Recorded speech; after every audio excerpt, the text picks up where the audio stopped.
And then he tells to Savitri what she should do. He tells her first to Savitri 98.54. Ascend from nature. Savitri is there in front of him, that young girl. And he tells her, ascend from nature to divinity's heights. So Ashwapati the yogi sees in his daughter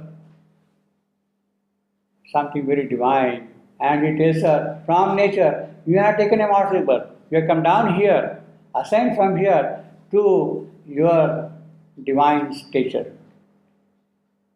Face the high gods crowned with felicity.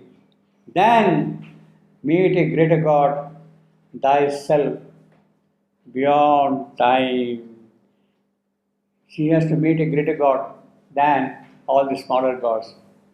Here, that greater God, of course, in the course of story, would mean Satyavan himself. She has to meet him. For what? To do his work. To do his work.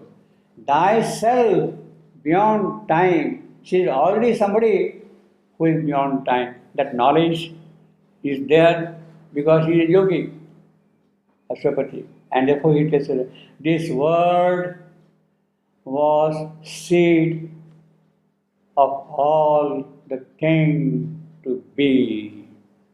That is the beginning of her future life, future journey. She has now matured up to take the task for which she had taken this missioned birth. She has come here for a purpose. That purpose now must begin. Fulfillment of that purpose now must begin. This word was seed of all the things to be.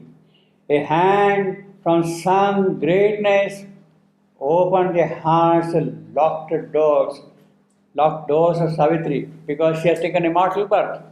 Therefore, everything is closed.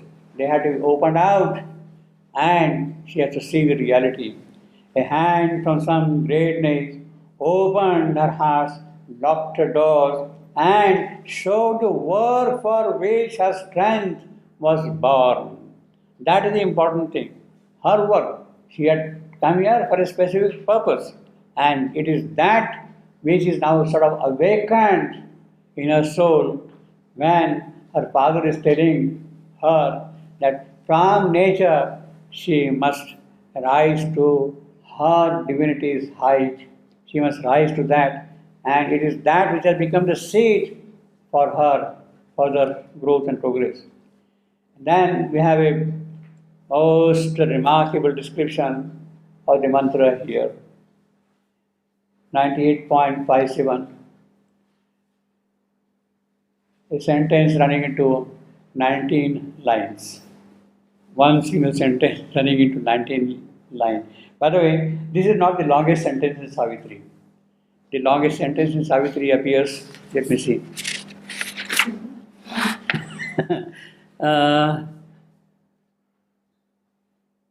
144.14. Longest sentence in Savitri. 33 lines. Starting from, look on these forms that stay by and pass. From that point onward till the waking toil, the incoherent sleep, question mark. That is the longest sentence in Savitri, 33 lines. Now this is of course a part of the speech of death. He is addressing, he is describing certain things to Savitri in certain details. But this passage of 19 lines, it is poetry of a totally different kind. It is coming from somewhere. It is a rush of inspiration from the high source entering into world, our language. It is the mantra itself. It is that word which comes from one end of the infinity, stays in front of you for a while, and walks back into the other end of infinity. It comes from this side, stays here for a while, and walks back into infinity. From one infinity as if into another infinity. It is the power of that mantra. This is a poetry which, what one might say, is coming from the overmind plane. This particular passage coming from sheer overmind plane. As I told you earlier, Savitri is not mantric throughout in the usual sense of the mantra. Mantra, as we were saying last time, is something which is received by the mind, by the heart, received by the heart and confirmed by the mind. That is the Vedic definition of the mantra. It is a word received by the heart and confirmed by the mind. That is the definition given to mantra by Rishi Agastya. Now, that is a mantra which comes purely from the overmind plane. And whole of Savitri is not overmind. It is definitely overhead, but not always throughout overmind. There is a distinction here. But this particular passage of 21 of 19 lines is pure mantra by itself. And the power, the charm, the trust it has is absolutely remarkable. It is what the mother says, Om, if you are really open to it. If you can receive that Om, that is what it does. The description is, let us read.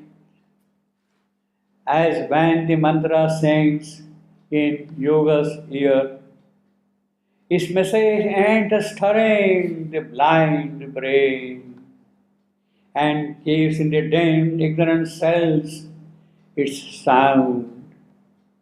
The hearer understands a form of words and, musing on the index thought it holds, he strives to read it with a laboring mind, but finds bright hands, not the embodied truth. Then, falling silent in himself to know, he meets the deeper listening of his soul. The word repeats itself in rhythmic strains, thought, vision, feeling, strength. The body itself sees unalterably, and he endures an ecstasy and an immortal change. He feels wideness and becomes a power. He feels a wideness and becomes a power. All knowledge rushes on him like a sea, transmuted by the white spiritual ray. He walks in naked heavens of joy and calm, sees the God face and hears transcendent speech. An equal greatness in her life was born. Equal greatness in her, of course, stands for Savitri. The power which the mantra carries, the power even to see the God face in front of it, it is that thing which is now born in the soul of Savitri. She is set down on the path. In fact, we could say that perhaps this is the earliest, the first initiation of Savitri into a higher life. No explicit mention is given, but her father has already put her on the spiritual life. She has to discover her divinity's height and establish that divinity's height in her here. Now, this is a very complex sentence, but at the same time, very detailed statement of all the steps through which the power of mantra can work and does work. All the steps are given here one by one in great detail. See. Now, maybe we could perhaps see these things in some measure from what we have here. Basically, what happens? The first step is the mantra sings in yoga's ear. Now, this is a little complex line. He has personified yoga. Yoga is a person and he has ears. And the mantra comes from some supernal plane, from some superconscient realm, and it enters into the ear of this yoga. And it is that ear which is now receiving the mantra, it sinks into him, into his personality, into all his aspects. The mantra sinks in yoga's ear. And then what happens?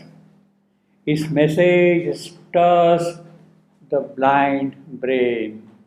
First it has entered here, then there is some kind of an activity in the brain. Now, it is the audible organ, the organ of audition, ear, which receive the external hints, indications, or what you want to call them. The perception is of the external thing.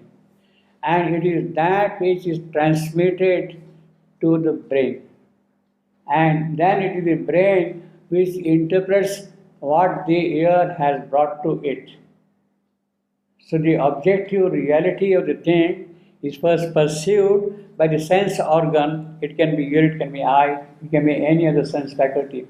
And that perception is then carried to the real sense which is behind all these senses, the true sense, that is the manasa. And the instrument of that manasa, the true sense, mind behind mind, that is the true sense, that is the manasa. The instrument of that true mind, that sense, is the brain. The physical instrument of that manasa is the brain. So you hear something, your diaphragm vibrates, it produces some signals, it goes transmitted to the brain, and then the brain is sort of read by the manasa, by the mind behind the mind. So that is the process by which the things have happened. So when the mantra sings in the ear of yoga, it is on the physical plane that the transmission is taking place, all the way up to the faculty of sensing what the information has come through the sense organ. It is the same thing for the eyes. You see an object. The object is creating a certain impression. That impression is carried to your brain. Then the brain is transmitting it to your mind. And then the mind is interpreting this way and that way. That is what happens in everything. Taste, smell, touch, these are the five organs.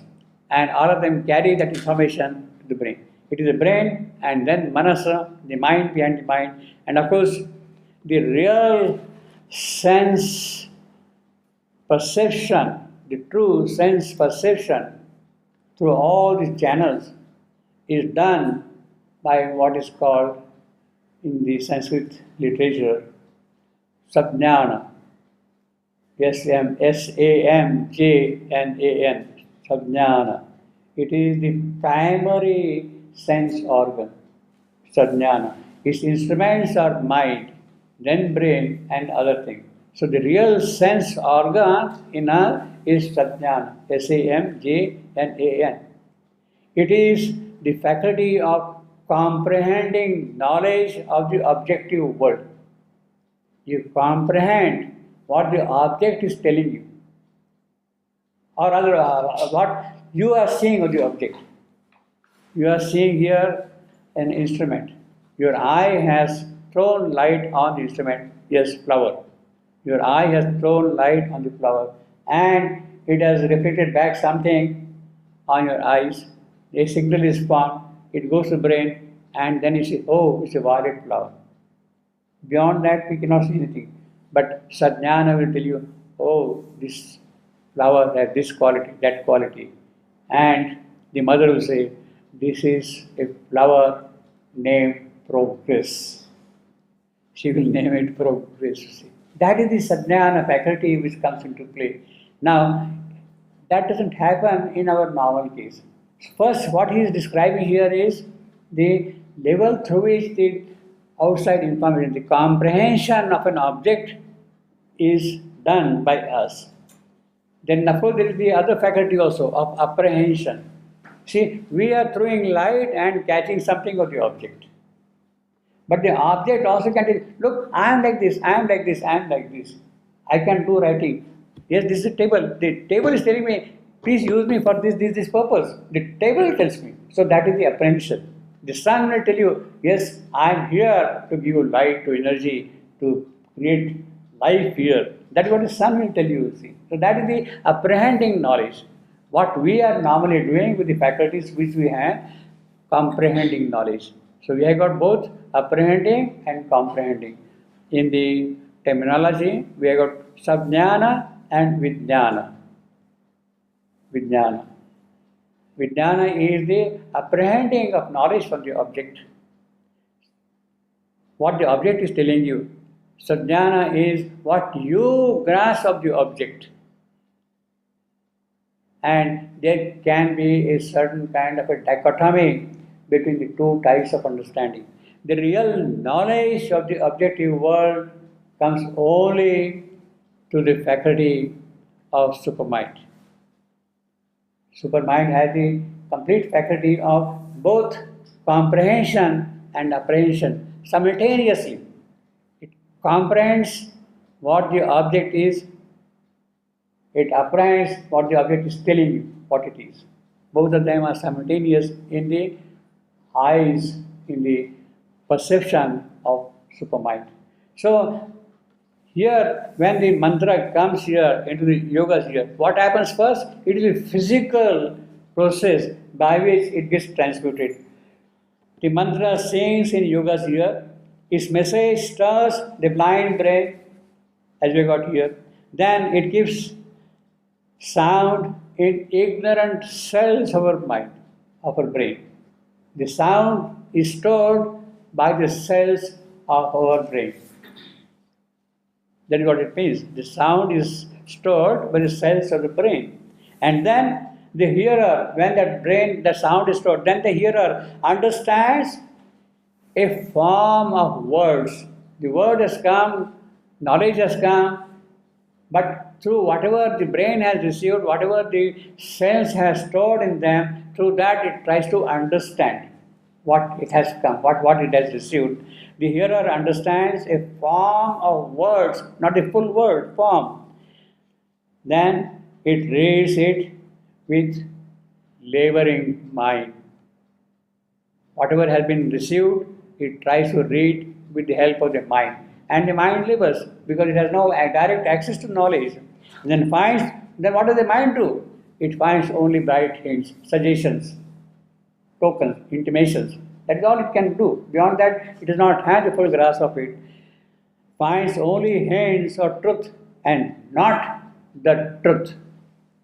So all our mental knowledge is only getting some idea of the hints of truth, not the truth by itself. This is what these 4 lines mean here. As when the mantra sings in yoga's ear, its message enters stirring the blind brain and gives in the dim, ignorant cells its sound. Then hearer understands a form of words and musing on the index thought it holds. He strives to read it with a laboring mind. He strives to read it with a laboring mind, but finds bright hints. That is all it can see, mind. Bright hints. Not the embodied truth.